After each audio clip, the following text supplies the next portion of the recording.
بسم اللہ الرحمن الرحیم۔ السلام علیکم ورحمۃ اللہ وبرکاتہ۔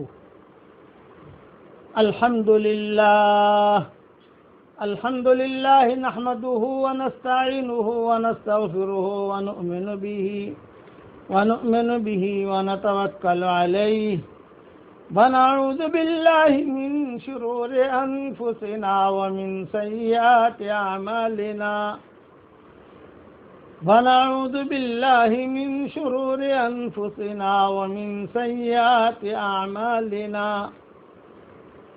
من يهده الله فلا مضل له ومن يضلله فلا هادي له ونشهد أن لا إله إلا الله وحده لا شريك له ونشهد أن سيدنا ومولانا محمدا عبده ورسوله صلى الله عليه وعلى آله وأصحابه وبارك وسلم تسليما كثيرا كثيرا اما بعد۔ قابل احترام مائیں، بہنیں، بیٹیاں، بہوئیں، بچیاں، ہمارے بھائی، دوست، ساتھی، قصہ چل رہا تھا سیرت کا، حضرت محمد صلی اللہ علیہ وسلم کی سیرت کا قصہ سلسلہ وار میں بیان کر رہا ہوں۔ آج تقریباً 22واں قصہ ہے یہ، اور 22واں بیان ہے، 22واں سبق ہے۔ پہلے دو باتیں ذہن میں رکھیے، سب اگلی باتیں سمجھ میں آئے گی انشاءاللہ۔ اب بار بار تذکرہ آئے گا حضرت خدیجہ کا اور ابو طالب کا، کہ حضرت خدیجہ، ابو طالب، اب یہ دو چیزیں ان دونوں کے نام آتے رہیں گے۔ ہاشم کا نام اب نہیں آئے گا، سلمہ کا نام اب نہیں آئے گا۔ اسی طریقے سے حضرت محمد صلی اللہ علیہ وسلم کے والدہ کا نام اب نہیں آئے گا، عبد المطلب کا نام اب نہیں آئے گا۔ ان سب کے قصے ہو چکے۔ اب جو بھی بیان کروں گا، اس میں ہاشم، اس میں ابو طالب، حضرت خدیجہ، اور دونوں کا انتقال بھی تقریباً ایک ساتھ ہی ہوا ہے، ایک ہی ہفتے میں ہوا ہے۔ پہلے حضرت خدیجہ کا انتقال ہوا، پھر 2-3 دن کے بعد ابو طالب کا انتقال ہوا، ایک ہی ہفتے میں دونوں کا انتقال ہوا۔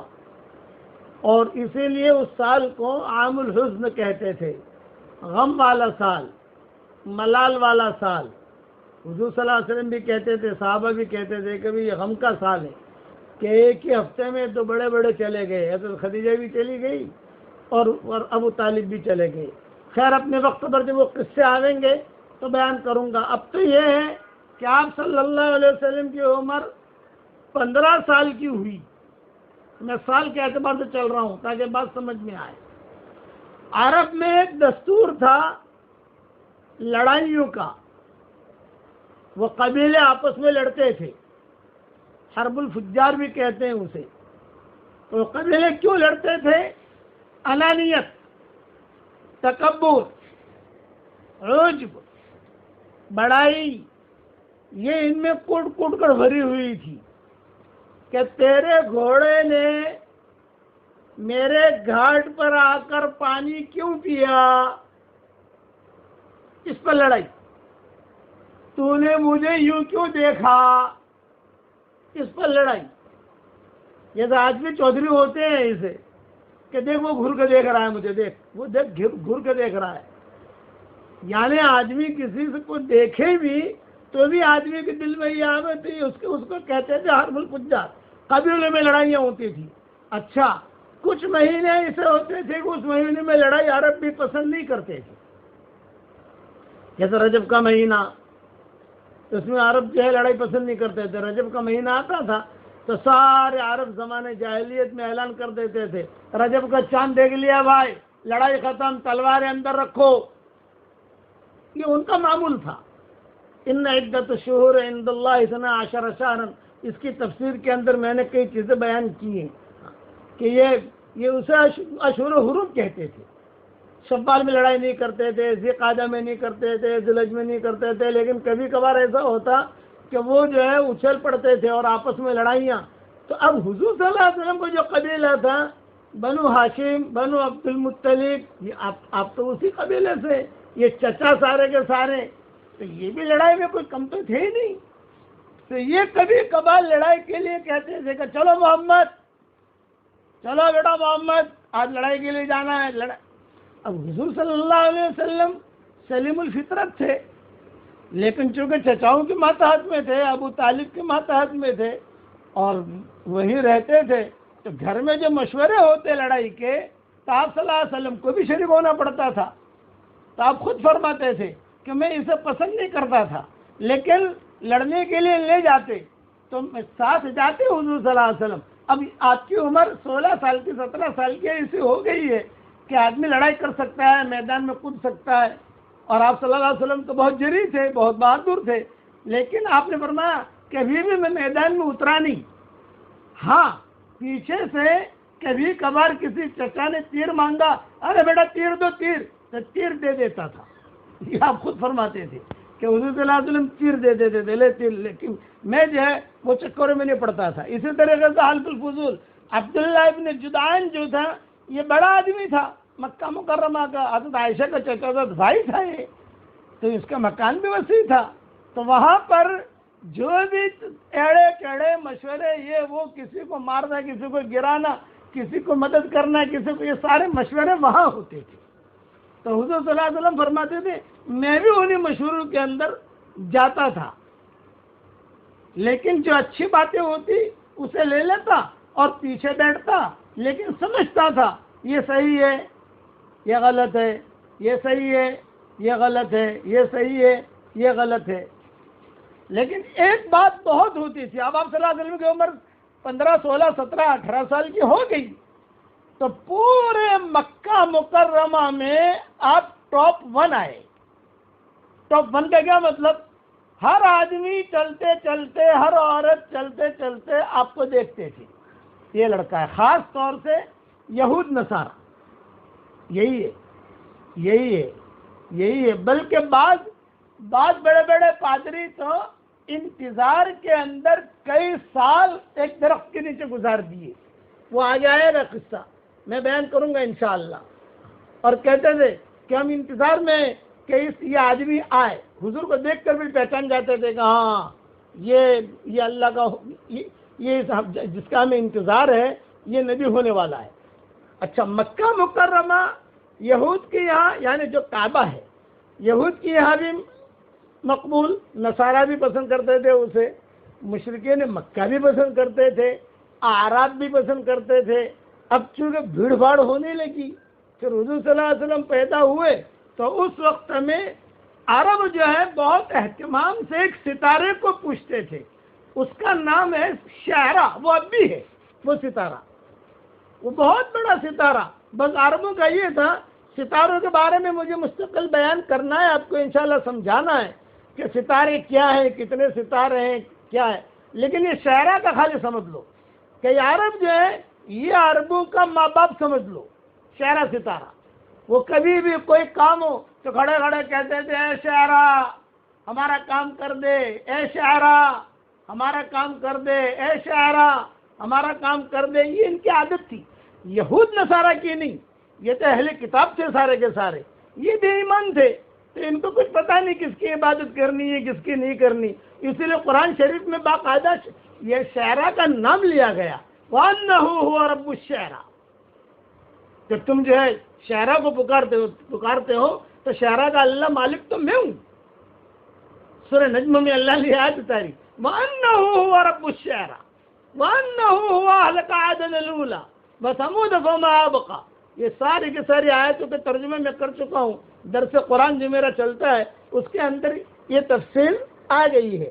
اب کون سا نمبر میں آئی ہے مجھے پتا نہیں. تو یہ عرب جو ہے یہ شعرا کو کہتے تھے کہ یہ لڑکا کون ہے، یہ لڑکا کون ہے. ایک بات. دوسرا کہ یہ تو مکمل تھا کہ یہاں کچھ نہ کچھ بڑی چیز وجود میں آنے والی ہے. تو یہود نصارہ جو ہے صرف حضور کو دیکھنے کے لیے دور دور سے آتے تھے. مکہ مکرمہ.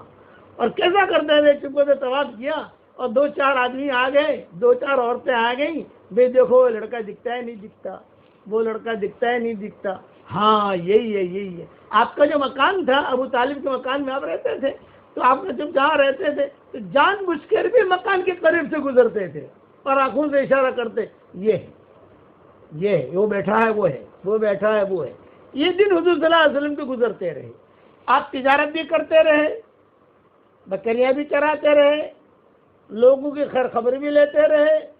بیوائیں کبھی آتی کچھ کام کے لیے، محمد رائے کام کر دو تو کبھی انکار نہیں کرتے، خود چلے جاتے اور لوگوں کے ساتھ اپنا زندگی گزارتے رہے. خدیجہ جو تھی، حضرت خدیجہ رضی اللہ تعالی عنہ، یہ بہت مالدار عورت تھی اور شریفہ تھی اور امین تھی اور اللہ نے بہت مال دیا تھا. اسی وجہ سے ان کا نام طاہرہ تھا. حضرت خدیجہ کو لوگ خدیجہ نہیں کہتے تھے، مکہ مکرمہ میں طاہرہ کہہ کے پکارتے تھے. یہ دیکھتی رہتی تھی کہ یہ قریش میں ہمارے خاندان میں یہ ایک لڑکا ہے. یہاں تک کہ آپ صلی اللہ علیہ وسلم کی عمر ایک روایت کے مطابق 22 سال کی ہوئی. پہلے میں کہہ چکا تھا کہ آپ صلی اللہ علیہ وسلم کا 20 سال کی عمر میں بھی شق صدر ہونا بعض علماء نے لکھا ہے کہ 20 سال کی عمر میں انسان جوانی کو پہنچتا ہے تو جو ہیجان ہوتا ہے جوانی کا، تو بعض فقہاء علماء نے لکھا ہے اسے ختم کرنے کے لیے 20 سال کی عمر میں شق صدر حضور کا ہوا. اگرچہ یہ روایت ضعیف ہے لیکن علماء نے اپنی اپنی کتابوں میں لکھی ہے. اور 20 سال کی عمر میں آپ کا ایک سفر شام کا بھی ہوا ہے جس میں ابوبکر بھی ساتھ تھے. ابوبکر کی عمر 18 سال کی تھی، یہ بھی علماء نے لکھا ہے. لیکن چونکہ یہ کمزور روایت ہیں، اس سے خیر کمزور روایت تاریخ میں تو کمزور روایت ہی زیادہ ہوتی ہیں. تو آپ یہ سمجھ لیجئے شق صدر ہو گیا 5 مرتبہ، 4 پر سب کا اتفاق، 1 میں علماء کا اختلاف. اور شام کا سفر ہو گیا 3 مرتبہ، 2 پر سب کا اتفاق، 1 میں اختلاف. اب 20 سال کی عمر. اچھا پہلے جب گئے تو تجارت تو کچھ کی نہیں حضور نے، 12 سال کی عمر واپس آ گئے، تجارت ہوئی ہی نہیں. 20 سال کی عمر میں گئے جس میں ابوبکر، اس لیے صدیق اکبر جو ہے یہ بھی تجارت کے اندر بڑے ماہر تھے اور خوب جاتے تھے شام، خوب. اسی لیے جو ان کو اسلام ملا صدیق اکبر کو، وہ شام کے جب تجارت کے لیے گئے تھے وہاں انہوں نے خواب دیکھا تھا. حضور صلی اللہ علیہ وسلم نہیں تھے. یہ میں بیچ میں قصے آ رہے ہیں اس لیے میں سمجھا رہا ہوں ایک چیز کہ حضور وہاں جب اس وقت صدیق اکبر اکیلے گئے تھے. اکیلے کا مطلب آپ صلی اللہ علیہ وسلم نہیں تھے، جاتے رہتے تھے شام زیادہ جاتے تھے. یمن یہ لوگ کم جاتے تھے لیکن شام والا راستہ مکہ مکرمہ سے چلے، رابق پہنچے، رابق سے مدینہ آئے، مدینہ سے مدائن خیبر آئے، خیبر سے مدائن صالح آئے، مدائن صالح سے لیلا مجنون کا جو گاؤں ہے معلّہ وہاں پہنچے، تبوک پہنچے، تبوک سے جارڈن آ گئے، جارڈن سے شام چلے گئے. یہ رخ ہے شام پہنچنے کا. تو صدیق اکبر جب وہاں گئے تو صدیق اکبر نے خواب دیکھا. وہاں بڑے بڑے راہب رہتے تھے، راہب بہت رہتے تھے وہاں. 3-4 دن تک خواب دیکھا صدیق اکبر نے. کسے جا کر میں کہوں، کسے کہوں تو بہت بڑا راہب تھا. ہمیشہ یاد رکھنا، وکیل پکڑتے ہو بہت اچھا، ڈاکٹر پکڑتے ہو بہت اچھا. علاج کرانا ہے تو پھر اچھا ڈاکٹر کے پاس جاؤ. اسی طرح اگر کوئی خدا نہ خاصا کوئی معاملہ ہے وکیل پکڑنا ہے تو اچھا. اسی طرح پر دینی رہبری لینی ہو تو اچھا عالم پکڑو. دیکھو کہ اس کو اللہ نے علم بھی دیا ہے کہ نہیں دیا، اور پھر اس سے اپنی رہبری لو، اپنی آخرت کی رہبری لو. پیر بھی پکڑنا ہے تو اچھا پیر پکڑو. آج کل تو پیر بہت مل جائیں گے ماشاءاللہ، پیروں کی کوئی کمی نہیں، عالموں کی کوئی کمی نہیں. لیکن نیک کون ہے، دیندار کون ہے، وہ آپ کو سوچنا ہوگا کہ میں کس کے پیچھے چل رہا ہوں، یا اپنی عقل، اللہ نے آپ کو بھی عقل دی ہے.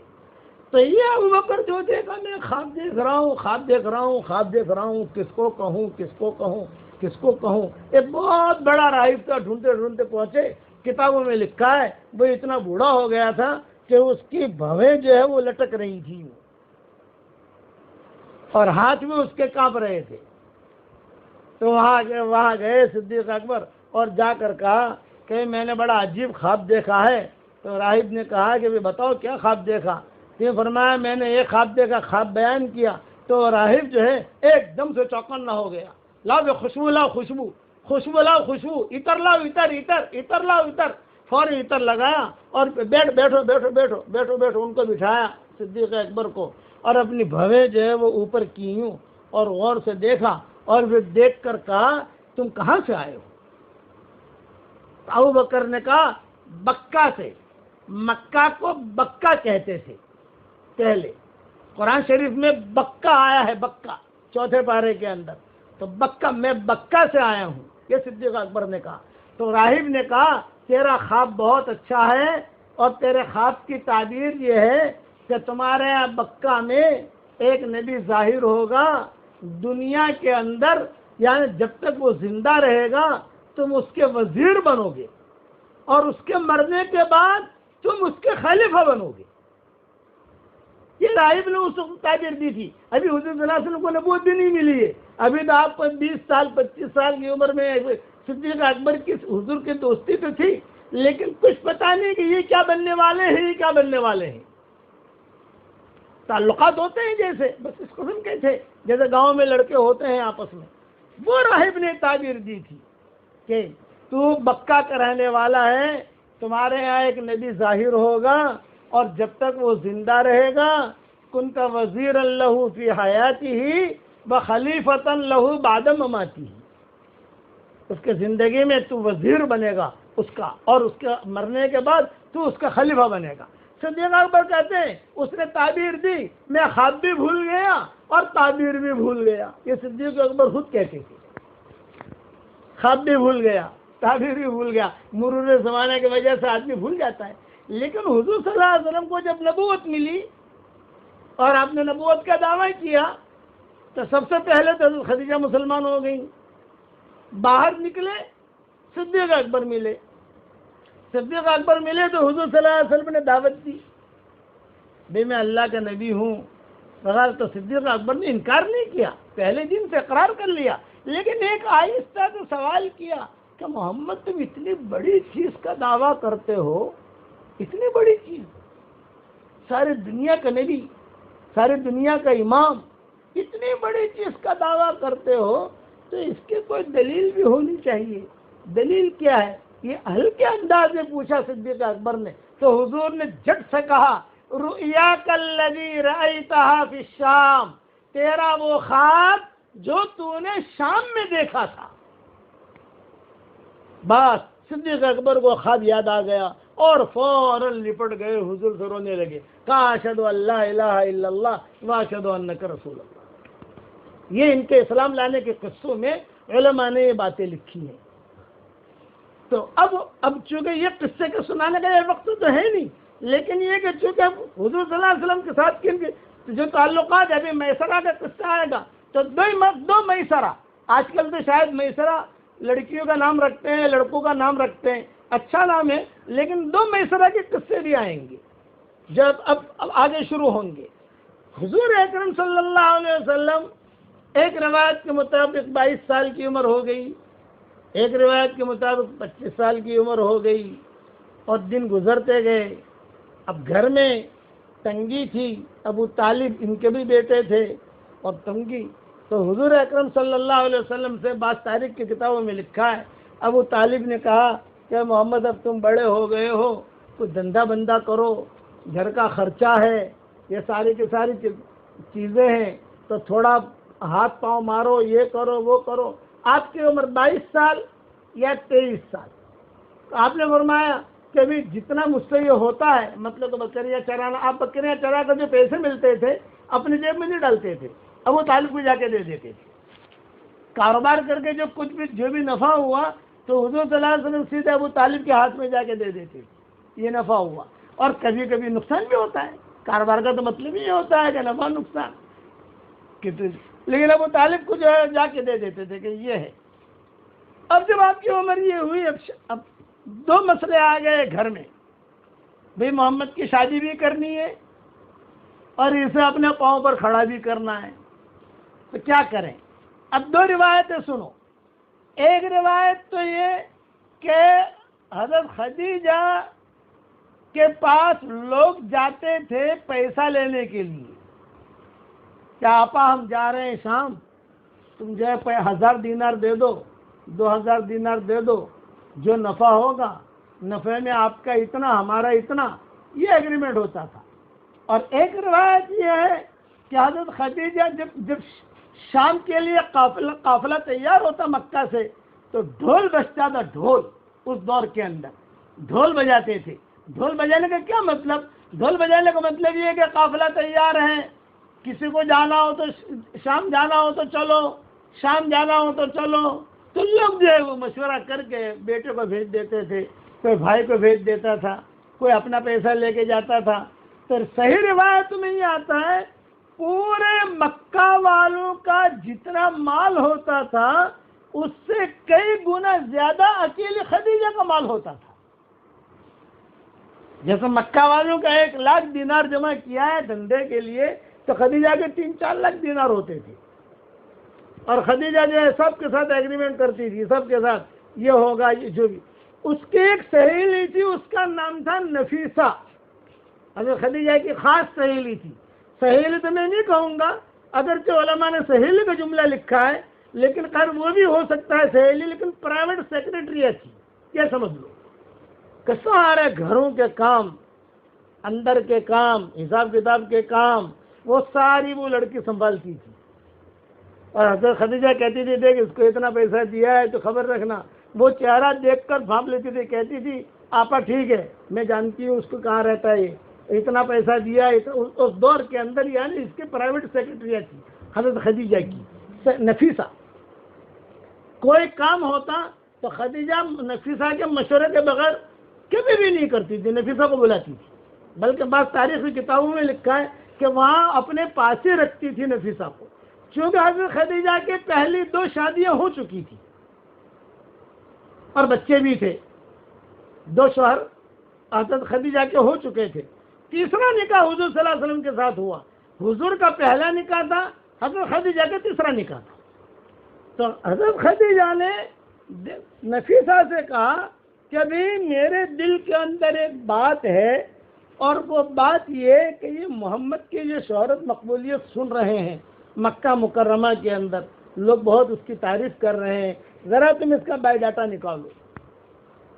یہ لڑکا کون ہے؟ یہ تو میں جانتی ہوں کہ بنو ہاشم میں سے ہے یہ، لیکن لڑکا کیسا ہے یہ تحقیق کرو. تو یہ نفیسہ جائے. اچھا آج کل عورتوں کے لیے بھی یہ کام بہت آسان ہوتا ہے.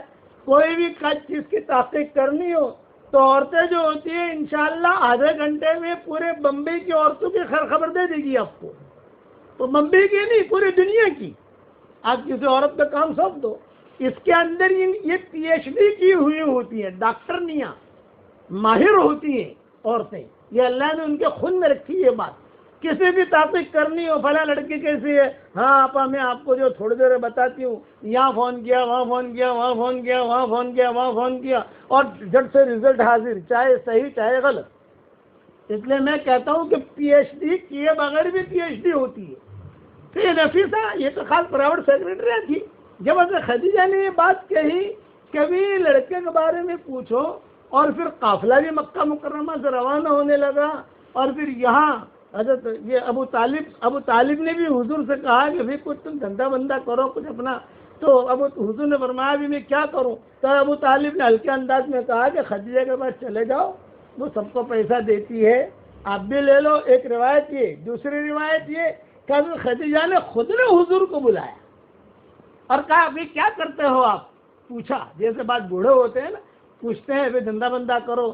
تو حضرت خدیجہ نے خود نے کہا یہ قافلہ جا رہا ہے، ڈھول بج رہا ہے، سب جا رہے ہیں، اور میں نے سب کو پیسہ بھی دیا ہے، تو میں تو آپ کو بھی پیسہ دوں گی، اور آپ بالکل ٹینشن مت لینا. آپ کے ساتھ میسرہ، یہ میسرہ کا جملہ اب آیا ذہن میں رکھنا، آپ کے ساتھ میسرہ کو بھی کر دوں گی. میسرہ جو ہے وہ آپ کو غلام تھا حضرت خدیجہ کا، میسرہ کو کر دوں گی. اور آپ جتنا میں نے سب کے ساتھ ایگریمنٹ کیا ہے اس کا میں اضعاف مضاعفہ کا جملہ روایتوں میں آتا ہے، اضعاف مضاعفہ، میں آپ کو بہت زیادہ نفع دوں گی. یعنی جیسے 50-50 کا مسئلہ ہے تو 50-50 کا کچھ نہیں، میں آپ کو بہت زیادہ دوں گی، آپ دھندا کرو۔ اب جب حضور سے یہ بات ہوئی، نفیسہ کھڑی تھی، نفیسہ نے کہا کہ یہ لڑکا ہے۔ نفیسہ نے کہا ٹھیک ہے، تھوڑی دیر میں نفیسہ آئی، نفیسہ نے کہا کہ آپا شریف ابن شریف، یہ جملہ کہا، شریف ابن شریف، یہ شریف ہے اور شریف کا بیٹا ہے اور امین ہے، اور بالکل تو حضرت خدیجہ نے حضور صلی اللہ علیہ وسلم کی تشکیل کی، اور تشکیل یہ کی کہ تم جو ہے میرا مال لے کر جاؤ۔ صحیح روایت میں یہی آتا ہے کہ حضور صلی اللہ علیہ وسلم کو خود بلایا حضرت خدیجہ نے، اور بلا کر کہا بھائی محمد تم یہ کاروبار کرو، سب جا رہے ہیں، اور آپ کو تجارت میں مہارت تھی لیکن آپ چالاکیاں نہیں جانتے تھے، تاجر لوگ چالاکیاں کرتے نہیں، سیدھی سادی آپ کی زندگی، اسی لیے سفر میں بہت قصے ہوئے۔ اور میسرہ سے بلا کر خدیجہ نے کہا کہ دیکھ میں کبھی بھی تجھ کو مجھ سے الگ نہیں کرتی ہوں، میں اس لڑکے کے ساتھ تمہیں محمد کے ساتھ بھیج رہی ہوں، پورے سفر کی کارگزاری لا کر مجھے دینا، ایک ایک پل پل کی، ایک ایک رات کی، ایک ایک چیز کی تو مجھے خبر دینا۔ دوسرا کہ کاروبار وغیرہ میں نقصان ہو نہ پاؤ اس کا زیادہ ٹینشن مت لینا، اللہ نے اپنے کو بہت دیا ہے۔ یہ کہہ کر میسرہ کو ساتھ کر دیا حضور اکرم صلی اللہ علیہ وسلم کے، اور جب خدیجہ نے پیشکش کی تو حضور صلی اللہ علیہ وسلم نے چچا سے مشورہ کیا، چچا نے کہا ہاں بھائی اپنے گھر میں تو پیسوں کی ضرورت ہے، تم دھندا کرو۔ دوسرا ہے کہ چچا نے خود نے بھیجا کہ بھی اپنے پاس تو اتنا پیسہ ہے نہیں، اب تم بڑے ہو گئے ہو۔ پہلے بات رکھنا، حضرت ابو طالب کے 4 بیٹے تھے، علی، جعفر، عقیل اور طالب، ان میں 2 مسلمان تھے، 2 مشرک تھے، ان کا بھی تذکرہ آئے گا، لیکن حضور صلی اللہ علیہ وسلم کا کبھی بھی ان کے ساتھ انبن نہیں ہوتا تھا، اور ابو طالب ان 4 کے مقابلے میں حضور کا زیادہ خیال رکھتے تھے۔ اب یہ کہ حضور اکرم صلی اللہ علیہ وسلم نے خوشی سے منظور کر لیا، پیسے وغیرہ لیے، میسرہ بھی ساتھ ہو گیا، سفر بھی کے لیے روانہ ہوئے۔ بعض کتابوں میں لکھا ہے کہ خدیجہ نے زیتون وغیرہ جو بھی سفر کی چیزیں ہوتی ہیں وہ بھی تھی، ابو طالب نے بھی دی، اور ان کو باعزت یہاں سے رخصت کیا۔ جب حضور روانہ ہو رہے تھے تو ابو طالب رو رہے تھے، وہ اس لیے رو رہے تھے کہ میرا بھائی کا بچہ ہے، اب بیچارہ جا رہا ہے اپنا کاروبار کے لیے، پہلے بچپن میں لے گیا تھا میں اس کو، 12 سال کی عمر تھی، ابھی جوان بھی ہو گیا ہے اور یہ جا رہا ہے، بس اللہ تعالیٰ اس کو صحیح سلامت واپس لائے۔ بس تاریخی کتابوں میں بھی ہے کہ بیت اللہ سے چمٹا کر دعا بھی مانگی۔ آپ کے 22 سال کی عمر آپ پکڑ لو کہ 22-23 سال کی عمر تھی، بقیہ تفصیل کل انشاءاللہ پوری کروں گا۔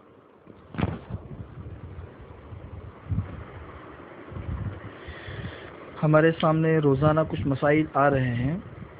کل میں نے تراویح سے متعلق کچھ مسائل بتائے تھے، آج بھی تراویح سے متعلق کچھ مسائل بتا رہا ہوں، اور یہ جو مسائل بتا رہا ہوں تو اس میں سے اکثر مسائل وہ ہے جو صرف تراویح ہی سے متعلق نہیں ہے بلکہ نمازوں سے بھی متعلق ہے، اس لیے اس بات کو سامنے رکھتے ہوئے سنیں۔ ایک مسئلہ تو یہ ہے کہ جیسے آج کل عام طور پر تراویح ہوتی ہے، تراویح کے اندر چونکہ ایک ساتھ میں 20 رکعت پڑھنی ہوتی ہے تو امام جو ہوتا ہے نا وہ بہت تیزی کے ساتھ میں قرآن کریم پڑھتا ہے، نمازیں بھی بہت تیزی کے ساتھ میں ہوتی ہے، اور ایسی تیزی کے ساتھ میں ہوتی ہے کہ شروع میں ثنا بھی بہت سے امام نہیں پڑھتے ہیں، اعوذ باللہ بسم اللہ بھی نہیں پڑھتے ہیں، ڈائریکٹ قرأت شروع کر دیتے ہیں۔ تو یہ جو ہے یہ تراویح کے منکرات میں ہے۔ عام نمازوں میں ثنا، اعوذ باللہ اور بسم اللہ قرأت سے پہلے پڑھنے کا جو حکم ہے وہی حکم تراویح کے اندر بھی ہے، اس لیے اس بات کا خیال رکھنا چاہیے۔ اسی طریقے سے 2 سجدوں کے درمیان بیٹھنا، اسی طریقے سے سجدے کے بعد کھڑا ہونا، رکوع کے بعد کھڑا ہونا، یہ والی ارکان بھی سکون اور اطمینان کے ساتھ میں ادا کرنے چاہیے۔ بہت سی مرتبہ اس میں اتنی عجلت ہوتی ہے کہ ایک واجب چھوٹ جاتا ہے، طمانینت جو ایک واجب ہے وہ واجب چھوٹنے کی وجہ سے سجدہ سہو بھی واجب ہو جاتا ہے، اس وجہ سے اس کا خیال رکھنا چاہیے۔ دوسرا مسئلہ یہ ہے کہ عام دنوں کے اندر بھی یہ ہوتا ہے اور آج کل تراویح کے اندر بھی یہ بات پیش آ سکتی ہے کہ امام نماز پڑھا رہا ہے اور نماز کے اندر وہ قرات کر رہا تھا اور وہ رکوع میں چلا گیا، وہ رکوع میں ہے، اسی درمیان میں کوئی نماز کے اندر آ کے شریک ہوتا ہے، تو بہت سے مرتبہ ایسا ہوتا ہے کہ بھئی جلدی امام کے ساتھ میں شریک ہو جائے تاکہ ہماری ایک رکعت مل جائے۔ یہ ترتیب ہوتی ہے عام طور پر، جیسے مسجدوں میں نماز ہوتی ہے، امام رکوع کے اندر ہوتا ہے تو لوگ جلدی جلدی آ کے رکوع کے اندر شریک ہو جاتے ہیں۔ تو اس میں ایک چیز یہ دھیان میں رکھنے کی ہوتی ہے کہ نماز کے شروع میں نیت کرنا ضروری ہے، نیت کے بغیر نماز نہیں ہوتی ہے۔ نیت کے بغیر اگر کسی شخص نے تکبیر تحریمہ بھی باندھ لی تو پھر پوری نماز ہی نہیں ہوگی، دوبارہ اس کو نماز پڑھنی پڑے گی۔ اس لیے اجرت کے اندر نیت رہ نہ جائے اس کا خیال رکھنا ضروری ہے، لیکن اس کے ساتھ میں اس بات کو بھی سامنے رکھنا ضروری ہے کہ نیت جو ہے یہ زبان سے کہنا ضروری نہیں ہے، دل کے ارادے کا نام نیت ہے۔ اگر کسی نے وضو کرتے وقت یا مسجد میں داخل ہوتے وقت یا گھر میں جب امام رکوع کے اندر ہے اس وقت گھر میں آتے ہوئے نیت کر لی کہ میں اس امام کے پیچھے نماز پڑھ رہا ہوں، زبان سے نہیں کہا تو بھی اس کی نیت ہو گئی۔ بلکہ انسان مسجد میں آتا ہے یا نماز پڑھنے کے لیے آتا ہے تو اس کی یہ نیت ہی ہوتی ہے کہ میں نماز پڑھنے کے لیے جا رہا ہوں، تو بس اتنا ارادہ بھی نیت کے لیے کافی ہو جاتا ہے، زبان سے باقاعدہ کہنا ضروری نہیں ہے۔ اس لیے اگر ارادہ ہے نماز پڑھنے کا اور اسی ارادے سے آئے ہیں تو بس یہ نیت کے قائم مقام ہو جائے گا۔ البتہ اقتداء کے لیے جو دو چیزوں کی ضرورت ہے وہ کل میں نے آپ لوگوں کو سمجھا دی تھی۔ اسی کے ساتھ میں یہ چیز بھی دھیان میں رکھے کہ انسان نیت کر کے آیا امام کے ساتھ میں شریک ہونے کے لیے اور تکبیر تحریمہ سے پہلے کسی غیر متعلق چیز کے اندر مشغول نہ ہو جائے۔ مثلا نیت کرتے ہوئے آ رہا تھا اور تکبیر تحریمہ کہنے سے پہلے کسی سے بات چیت کرنا شروع کر دیا تو وہ جو پہلے نیت تھی اب اس کا اعتبار نہیں ہوگا، اب دوبارہ نیت کرنی پڑے گی۔ مسجد میں داخل ہوتے ہوئے یا نماز کے لیے آتے ہوئے امام کی اقتداء کی نیت کر لی اور اس کے بعد تکبیر تحریمہ سے پہلے کسی غیر متعلق چیز میں مشغول نہیں ہوا تو وہی پہلے والی نیت کافی ہو جائے گی۔ تیسرا مسئلہ یہ دھیان میں رکھیے، جیسے آج کل عام طور پر ابھی رمضان کا مہینہ چل رہا ہے، اب کسی انسان نے فجر کی نماز شروع کر دی یا تہجد کی نماز شروع کر دی اور نماز ہی کے درمیان اسے یاد آیا کہ میں روزے کی نیت کرنا بھول گیا ہوں، تو لوگ مسئلہ پوچھتے کہ نماز ہی کے درمیان اگر ہم نے روزے کی نیت کر لی تو وہ کافی ہو جائے گی یا نہیں ہوگی؟ تو یہ مسئلہ بھی اچھی طرح سمجھ لیجئے کہ نماز انسان پڑھ رہا ہے تو نماز کو فاسد کرنے والی چیز جو ہے وہ اپنے اعضاء سے کوئی حرکت کرنا ہوتا ہے۔ انسان اپنے اعضاء اور جوارح سے کوئی ایسا کام کرے جو نماز کو فاسد کرنے والا ہو تو اس سے نماز فاسد ہو جاتی ہے۔ جیسے بہت سے کام ہاتھوں سے متعلق ہوتے ہیں، بہت سے کام زبان سے متعلق ہوتے ہیں، بہت سے کام ہاتھ پاؤں سے متعلق ہوتے ہیں کہ اس کے کرنے کی وجہ سے نماز فاسد ہو جاتی ہے، لیکن ذہن اور دل کے اندر آنے والی جو چیزیں ہیں اس کی وجہ سے نماز فاسد نہیں ہوتی ہے۔ اعضاء سے مثلا دونوں ہاتھ کھول کر کوئی کام کرنا شروع کر دیا تو یہ عمل کثیر ہو گیا، اس کی وجہ سے نماز ٹوٹ گئی، لیکن خیالات، وساوس اور دل کے اندر گزرنے والی جو چیزیں ہیں تو اس کی وجہ سے نماز نہیں ٹوٹتی ہے۔ جیسے نماز میں وساوس بھی آتے ہیں، خیالات بھی آتے ہیں، ذہن یہاں وہاں بھٹک بھی جاتا ہے تو اس کی وجہ سے نماز نہیں ٹوٹتی ہے، اگرچہ یہ چیز نماز کے خشوع کے خلاف ہے۔ اس لیے نماز کے اندر کسی شخص نے روزے کی نیت کر لی تو چونکہ روزے کا تعلق انسان کے ذہن اور انسان کے دل سے ہے، اس لیے روزے کی نیت معتبر ہوگی اور نماز بھی فاسد نہیں ہوگی۔ لیکن کسی شخص نے روزے کی نیت زبان سے کر لی کہ میں آج کا روزہ رکھ رہا ہوں، تو زبان سے کہی جانے والی چیز سے نماز فاسد ہو جاتی ہے، زبان سے کہی ہوئی چیز سے۔ اس لیے اس صورت میں نماز فاسد ہو جائے گا، نیت تو ہو جائے گی روزے کی لیکن نماز فاسد ہو جائے گی۔ اسی کے ساتھ میں ایک مسئلہ یہ بھی دھیان میں رکھے کہ ایک انسان ہے وہ انفرادی نماز پڑھ رہا ہے، لوگ پوچھتے ہیں کہ انفرادی اگر کوئی انسان نماز پڑھتا ہو تو اس کے لیے اقامت کہنے کا کیا حکم ہے؟ اذان تو نہیں ہے لیکن اقامت، تو یہ دھیان میں رکھے کہ اقامت جو ہے وہ سنت مؤکدہ ہے، لیکن سنت مؤکدہ ہے کب؟ جب جماعت کے ساتھ نماز پڑھی جا رہی ہے، اس وقت سنت مؤکدہ ہے۔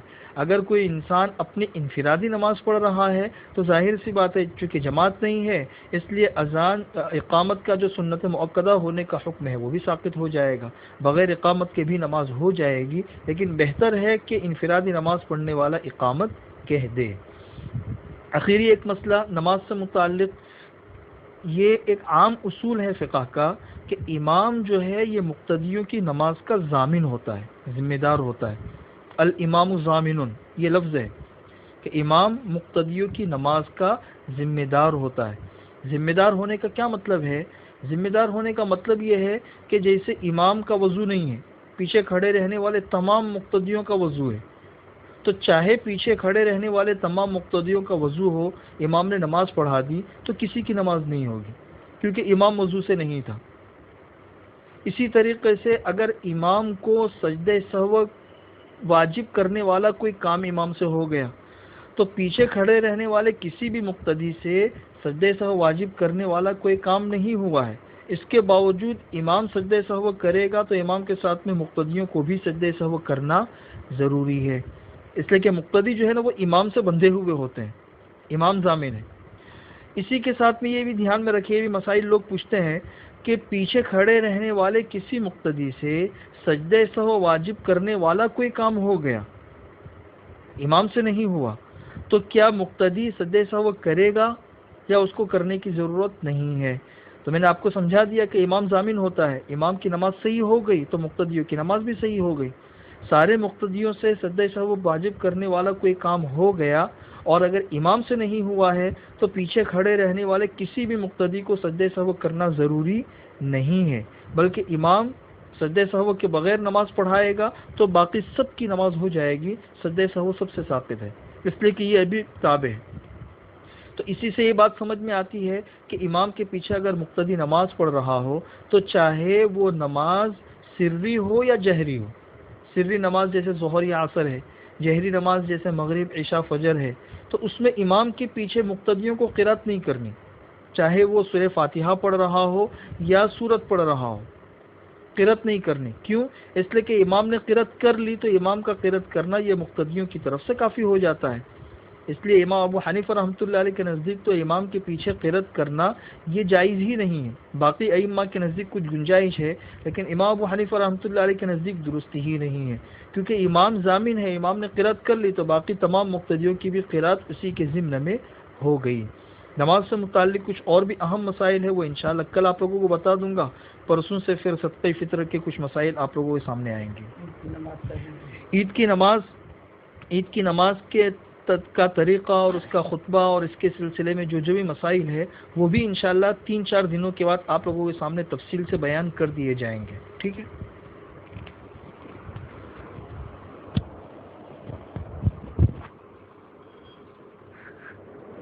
اللهم صل على محمد وعلى آل محمد كما صليت على إبراهيم وعلى آل إبراهيم إنك حميد مجيد يا رب صل وسلم دائما أبدا على حبيبك خير الخلق كلهم اللهم صل على سيدنا محمد بن عبد الله القائم بحق الله ما ضاق أمر إلا فرجه الله اللهم لك الحمد كما أنت أهل فصل وسلم على سيدنا محمد كما أنت أهل وافعل بنا ما أنت أهل فإنك أهل التقوى وأهل المغفرة اللهم إنا نعوذ بك من زوال نعمتك وتحول عافيتك وفجاءة نقمتك ومن جميع سخطك اللهم إنا نعوذ بك من جهد البلاء ودرك الشقاء وسوء القضاء وشماتة الأعداء وسوء المنظر وفجاءة الشر اللهم إنا نعوذ بك من زوال نعمتك وتحول عافيتك وفجاءة نقمتك ومن جميع سخطك اللهم إنا نعوذ بك من يوم السوء ومن ليلة السوء ومن ساعة السوء ومن صاحب السوء ومن جار السوء ومن مرض السوء ومن وقت السوء ومن دار السوء يا ذا الجلال والإكرام. اللهم اجعل أمامنا نورا ومن خلفنا نورا وعن يميننا نورا وعن شمالنا نورا ومن فوقنا نورا ومن تحتنا نورا واجعل قبورنا نورا واجعل ما حولنا نورا واجعل في شعرنا نورا واجعل في دمنا نورا واجعل في لحمنا نورا. اللهم اجعلنا نورا في الدنيا والآخرة. ربنا أتمم لنا نورنا واغفر لنا إنك على كل شيء قدير. اللهم آت نفوسنا تقواها وزكها أنت خير من زكاها أنت وليها ومولاها يا ذا الجلال والإكرام. يا حنان يا منان يا حنان يا منان. اللهم إنا نعوذ بك من جهد البلاء. اللهم إنا نعوذ بك من جهد البلاء ودرك الشقاء وسوء القضاء وشماتة الأعداء. اللهم اجعل ثأرنا على من ظلمنا وانصرنا على من عادانا ولا تجعل مصيبتنا في ديننا ولا تجعل الدنيا أكبر همنا ولا مبلغ علمنا ولا إلى النار مصيرنا. اللهم اشرح لنا صدورنا ويسر لنا أمورنا وارفع اللهم قدرنا وطهر ذكرنا واجبر كسرنا وامحو وزرنا ونور قبورنا ونور قلوبنا ونور وجوهنا ونور أبصارنا ونور شعرنا ونور دمنا وربنا بقضائك وقدرك وأعذنا من الجبن والبخل والأنانية والكبر والرياء والهوى وأجرنا من ذل الاستدانة وخيانة الأمانة ومن خسة المكان والمكانة ومن نسيان الجميل أو إنكاره بالتضليل. والطف بما بعاجل لطفك بنا فيما قضيت به علينا. اللهم لا تثقل بنا ولا تثقل علينا یا حنان یا منان. اے اللہ ہمارے گناہوں کو معاف فرما. اے اللہ ہماری خطاؤں سے درگزر فرما. اے اللہ اپنا قریبی بندے بندیوں میں ہمیں شامل فرما. اے اللہ ہمیں تیرا رازدار بنا دے. اے اللہ تیرا رازدار بنا دے. اے اللہ تیرا رازدار بنا دے. اور اے اللہ ہمیں ایسا قرب نصیب فرما کہ کبھی بھی تجھ سے دوری نہ ہو. ایسا ایمان عطا فرما کہ کبھی بھی اس کے بعد کفر نہ ہو. اور ایسی ہدایت عطا فرما کہ اس کے بعد گمراہی نہ ہو. اور ایسی عزت عطا فرما کہ اس کے بعد ذلت نہ ہو. اور ایسی شفا عطا فرما کہ اس کے بعد بیماری نہ ہو. اور ایسا تیرا قرب عطا فرما کہ اس کے بعد تجھ سے دوری نہ ہو. اور جہنم سے ایسی آزادی عطا فرما کہ اس کے بعد کبھی بھی جہنم کی طرف ہمارا جانا نہ ہو. تو اس کی غیب سے صورت و شکل پیدا فرما. اے خوبصورت پردے والے، اے خوبصورت چادر والے، ہمارے عیبوں پر پردے ڈال دے. مصطفی الاخیار میں شامل فرما دے. اولو الالباب میں شامل فرما دے. اولو النہا میں شامل فرما دے. مصطفی الاخیار میں شامل فرما. مخلصین میں شامل فرما. مخلصین میں شامل فرما. ذاکرین میں شامل فرما. شاکرین میں شامل فرما. عابدین میں شامل فرما. قانتین میں شامل فرما. صائمین میں شامل فرما. اور تیرے قریب بندے رہنے والے میں ہمیں شامل فرما. اللہم اجعل لنا عندک ولیجہ واجعل لنا عندک زلفیٰ وحسن مآب. اے اللہ تو ہمیں اپنا خاص رازدار بنا دے. اور خاص وقتوں میں تجھے پکارنے کی تو ہمیں توفیق عطا فرما۔ اے اللہ، اس وقت میں ساری انسانیت پریشان ہے، اس انسانیت کے پریشانیوں کو دور فرما۔ اے اللہ، عام طور سے کبھی کبھی آپ روٹھ جاتے تھے لیکن من بھی جاتے تھے، منا بھی لیتے تھے۔ اے اللہ، آپ تو بہت لمبے روٹ گئے۔ اے اللہ، رمضان کے طفیل سے، قرآن کے طفیل سے، حجر اسود کے طفیل اور برکت سے، اے اللہ زمزم کی برکت سے، یاسین کی برکت سے، تاسین کی برکت سے، حامیم کی برکت سے، الف لام میم کی برکت سے، الف لام میم عین سین قاف کی برکت سے، کاف ہا یا عین صاد کی برکت سے، حامیم کی برکت سے، اور یا اللہ طٰہٰ کی برکت سے، اور اے اللہ سورہ قاف کی برکت سے، نون کی برکت سے، الف لام را کی برکت سے، جتنے بھی حروف مقطعات آئے ہیں اے اللہ ان کی برکت سے، اور قرآن کے ایک ایک لفظ اور ایک ایک حروف کی برکت سے، اور ایک ایک زبر اور ایک ایک کسرہ کی برکت سے، اے اللہ تو اس انسانیت کی اس پریشانی کو دور فرما دے۔ اے اللہ، عافیت کے ساتھ تو ہم سب سے راضی ہو جا۔ ہم کسی امتحان کے لائق نہیں ہیں، امتحان تو کبھی ایمان والوں کا لیا جاتا ہے۔ اگر آپ نے ہمارا امتحان لے لیا اے اللہ، ہمارے بیڑے ڈوب جائیں گے، ہم ختم تباہ اور برباد ہو جائیں گے۔ اے اللہ، تیرے ہواؤں کو حکم دے دے کہ ان بیماریوں کو لے کر چلی جائے، تیرے فرشتوں کو حکم دے دے کہ ان بیماریوں کو لے کر چلے جائے۔ اے اللہ، آپ کو تو کسی کو حکم دینے کی ضرورت نہیں ہے، آپ کا تو چاہ لینا کافی ہے۔ قرآن میں پڑھا گیا انما امرہ اذا اراد شیئا ان یقول له کن فیکون فسبحان الذی بیدہ ملکوت کل شیء والیہ ترجعون۔ اے اللہ، آپ کا حکم دے دینا کافی ہے، تیرے حکم سے ان بیماریوں سے تو اس انسانیت کو بچا لے، اور اے اللہ اچانک کا خیر ہمیں نصیب فرما، اچانک کے شر سے تو ہماری حفاظت فرما۔ اے اللہ، جو پریشان حال ہو ان کی پریشانیوں کو دور فرما، جو مقروض و عافیت ہوئے قرضوں کے ادا ہونے کی غیر سے صورت و شکلیں پیدا فرما۔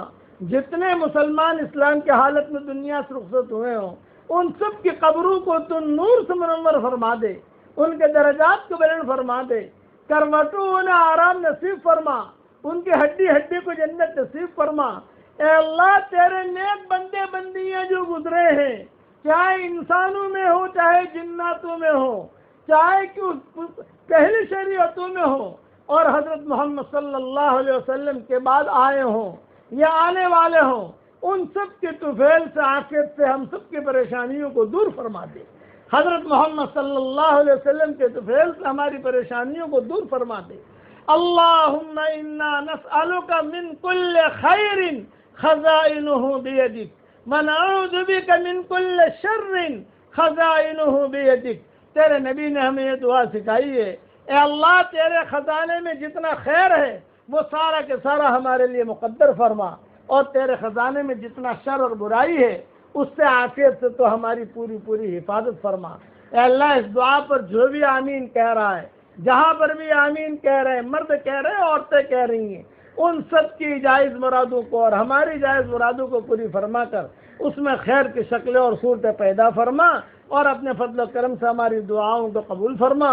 اللہم انک عفو تحب العفو فاعف عنا، اللہم اعتق رقابنا من النار، اللہم اعتق رقابنا من النار، اللہم اعتق رقابنا من النار، اللہم اجعلنا من عتقائک من النار، اللہم اجعلنا من عتقائک من النار، اللہم اجعلنا من عتقائک من النار، اللہم انک ملیک مقتدر ما تشاء من امر یکون، سبحان ربنا رب العزة عما یصفون، وسلام علی المرسلین والحمد للہ رب العالمین۔